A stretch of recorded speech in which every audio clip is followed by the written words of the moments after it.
ジューが被害者の息子だという事実を突きつけられたリーは、彼の顔を見るだけで胸が締め付けられ、これまでの言動も全て腑に落ちた。追いかけてきたジューが必死に思いを伝えても、今のリーには何一つ届かない。家へ戻るなり声を上げて泣き崩れ、ジューは扉の向こうに座り込み、何もできないままリーの泣き声を聞き続けるしかなかった。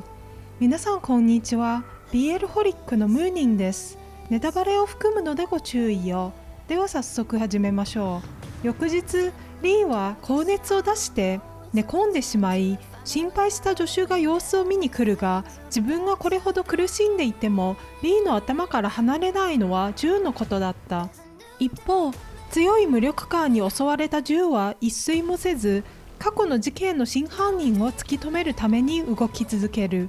部長のオフィスへ忍び込み、室内を調べた末、鉢の中から注射器を発見したジューは翌日に逮捕状を請求すると決める。その夜、目を覚ましたリーは部屋の中に誰かの気配を感じ、開いたままの窓を見た瞬間、全身に緊張が走る。すぐにジューへ電話をかけるが、通話がつながった直後、言葉を交わす間もなく背後から襲われ、黒ずくめの男に首を締め上げられながら、リーはかろうじて自首するよう訴えるが、男はさらに力を込める。そこへ駆けつけたジューが男を蹴り飛ばし、覆面の下から現れたのは部長だった。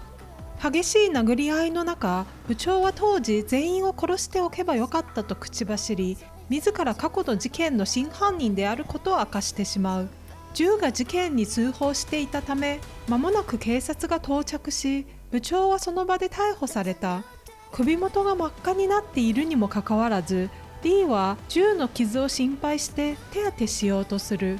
傷だらけのリーを見たジューは胸を痛め、彼を優しく抱きしめながら、この事件に巻き込んでしまったことを後悔していると告げる。するとリーはジューと出会い、そばにいられるだけで後悔などしないと答え、その勢いのまま思いを告白した。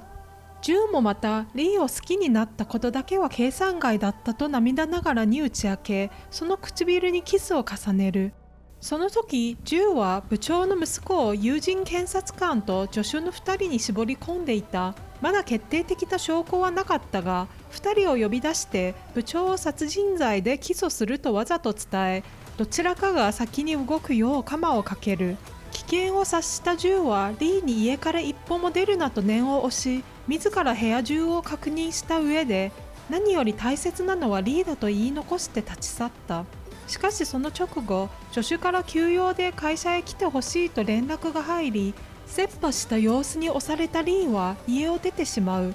その頃、亡くなった元同僚を弔うため納骨堂を訪れていたジューは、部長も毎年欠かさず同じ場所へ来ていたことを思い出す。自分の姉を殺したと噂された部長が毎年通い続けるのはあまりにも不自然だった。凶器がそこに隠されていると考えたジューが納骨堂を開けると、中から事件に使われたキリが見つかった。さらに友人検察官から連絡が入り、 DNA 鑑定の結果、部長の息子が助手であることが判明する。ジューはすぐさまリーへ電話をかけるが、何度鳴らしても応答はなかった。その頃、リーは助手にナイフを突きつけられたまま屋上へ連れて行かれ、ここから飛び降りろと脅されていた。少しでも時間を稼ぐため、リーは助手自身のことを話すよう促す。助手は生まれてすぐ両親に捨てられた上、問題が起きた時だけ尻拭いを押し付けられてきたと語り始めるが、話すほどに感情を抑えられなくなり、飛び降りろと叫びながらリーへ迫っていく。追い詰められたリーは一瞬の隙を突き、ナイフを握る腕へ飛びかかり、2人は地面に倒れ込む。起き上がった助手がナイフを振りかざすと、リーは刀を素手で掴んで動きを止めるが、再び振り上げられ襟元を掴まれてしまう。そこへようやく銃が駆けつけ、助手がナイフを手に銃へ突進した瞬間、リーは背後から彼を止めようとし、そのまま刀を受けて倒れる。銃は慌ててリーを抱き起こし、必死に救急車を呼んだ。病院へ運ばれたリーのそばを片時も離れず、一刻も早く目を覚ましてくれるようジューは祈り続ける。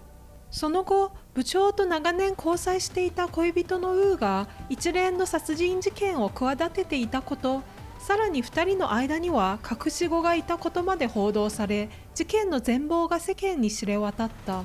無事に回復したリーにジューは付き合ってほしいと告白し、突然手錠をかける。しかもその手錠はリーのカバンから見つけたものだと明かし、どんな趣味があっても受け入れると言い出した。必死に否定するリーを前に、ジューはさらにまっすぐな言葉で自分の頭の中にはもうリーしかいないと伝えた。また次回お会いしましょう。ではでは。